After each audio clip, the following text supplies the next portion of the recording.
रविवारी देशाचे सरन्यायाधीश भूषण गवई यांच्या उपस्थितीत कोल्हापूर सर्किट बेंचचं उद्घाटन होणार आहे. या निमित्तानं कोल्हापूर शहरात विविध पक्ष तसंच सामाजिक संघटनांकडून स्वागताचे फलक लावण्यात येत आहेत. महायुतीने सुद्धा महायुती म्हणजे वचनपूर्ती अशा आशयाचे फलक झळकवले. या फलकांवर पंतप्रधान नरेंद्र मोदी, मुख्यमंत्री देवेंद्र फडणवीस, उपमुख्यमंत्री एकनाथ शिंदे, उपमुख्यमंत्री अजित पवार, खासदार धनंजय महाडिक यांच्या छायाचित्रांसह देशाचे सरन्यायाधीश भूषण गवई यांचंही छायाचित्र होतं.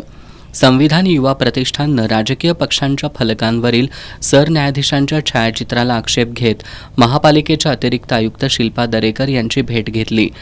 त्यांनी दरेकरांना एखाद्या राजकीय पक्षाच्या फलकावर देशाच्या सरन्यायाधीशांचं छायाचित्र लावणं हे संविधानिक दृष्टिकोनातून अत्यंत अनुचित असल्याचं सांगितलं.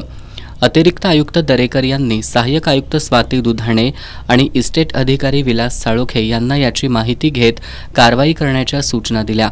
यावेळी झालेल्या चर्चेदरम्यान महापालिकेतील अधिकाऱ्यांची संविधानिक मूल्यांबाबतची अनास्था स्पष्ट झाली. संविधान युवा प्रतिष्ठानच्या कार्यकर्त्यांनी अधिकाऱ्यांसमोर उपस्थित केलेल्या प्रश्नांना उत्तरं देताना अधिकाऱ्यांची भंबेरी उडाली. इस्टेट अधिकारी साळोखे यांनी आमचं याबाबत कोणतंही ट्रेनिंग झालेलं नाही असं उत्तर दिल्यानंतर संविधान युवा प्रतिष्ठानचे कार्यकर्ते चांगलेच आक्रमक झाले. त्यांनी सहाय्यक आयुक्त स्वाती दुधाणेंकडे साळोखेंवर शिस्तभंगाची कारवाई करण्याची मागणी केली. दुसरी गोष्ट की त्यांचं सेन्सिटायझेशन हे कॉन्स्टिट्यूशनल व्हॅल्यूज जर वाढावं याच्यासाठी प्रशिक्षणाची गरज आहे. मी विनंती करतो की आपल्या अधिकाऱ्यांना समोर बसून आम्ही प्रशिक्षण घ्यायला तयार आहोत कॉन्स्टिट्यूशन व्हॅल्यूजवर, कारण याची समज नसल्यामुळं अशी उत्तरं येत आहेत. ही उत्तरं बरोबर आहेत का? ते कुठे राजनापुरीत आहे काय? ही उत्तरं या अधिकाऱ्यांची बरोबर नाही आहेत. यांना अकार्यक्षम का म्हणू नये?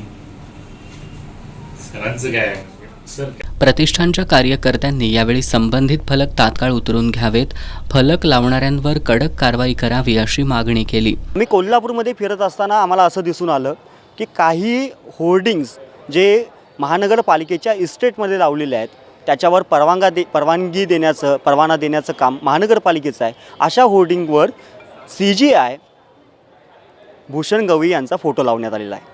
ह्यावर आमचा खरं तर आक्षेप असायला नको होता, पण नंतर ज्यावेळेला तो बोर्ड पूर्ण बघितला तर एका विशिष्ट पक्षाचा तो होर्डिंग आहे आणि पक्षाच्या होर्डिंगमध्ये CGI chief justice of India Bhushan Gavai यांचे फोटो वापरलेले आहेत. आम्ही ज्यावेळेला चौकशी केली याबाबतच्या महानगरपालिकेमध्ये याबद्दलची कुठली परवानगी घेतली गेलेली आहे संबंधित होर्डिंगधारकांनी, तर तशा कुठल्याही परवानगी न घेता हे होर्डिंग लावलेले आहेत. आम्ही विनंती केली की चीफ जस्टिस ऑफ इंडिया यांच्या नियमांचे, त्यांच्याबद्दल असणाऱ्या त्यांच्या फोटो वापरणाऱ्या नियमाबाबतचे उल्लंघन करून अशा स्वरूपाचे फोटो वापरलेले आहेत, तात्काळ ते काढून घेण्यात यावे. तर महानगरपालिकेनं आम्हाला असं आश्वासन दिलं की आम्ही ते तासाभरामध्ये होर्डिंग काढून घेतो. लक्षात घेऊयात की या देशाची न्यायव्यवस्था एक सक्षम सर्वसामान्य लोकांना न्याय मिळवून देणारी एक यंत्रणा आहे. ही विश्वासार्हता टिकून ठेवायची असेल तर कोणत्याही पक्षाच्या होर्डिंगवर जाहीरपणे CGI chief justice of India यांचे फोटो वापरता येणार नाहीत. राजकीय हेतूनं प्रेरित असणाऱ्या होर्डिंगमध्ये त्यांचा फोटो वापरता येणार नाही.